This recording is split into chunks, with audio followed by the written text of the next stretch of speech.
الان یه کسی بیاد شما با دخترت رسید حرف زشت بزنه و شما فکر کنید بهترین کار اینه که سوار ماشین بشید برید. خب میرید. شما که نمیگید نه من با حسابشو برسم، حالا میام الان اینجا چنینو چنان میکنم، وقتی بچه‌هاتون التماس میکنن که مادر بریم برای که احساس وحشت میکنن. شما ملاکتون درست و غلط بودن و خوب و بد بودن نیست عزیز.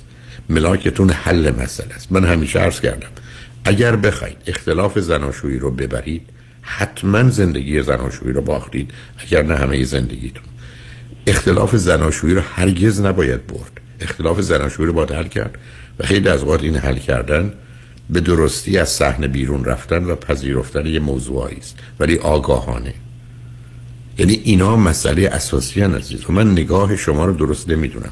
نگاه شما فاصلتون رو بیشتر میکنه و میتونه جدایی رو موجب بشه. سن بچه‌هام بسیار سن بدیه. اصلا بدترین سن جدایی 8 تا 12. حداقل یکی که اصلا کوچیکه، یکی هم همون تو اون مرزه. تازه دخترم هستن. بعدم این گرفتاری‌ها ادامه پیدا میکنه. از اون بگذرید عزیز. شما یه 4-5 سالی به نوعی کوشش به یه همراهی، همکاری، سازگاری کنید.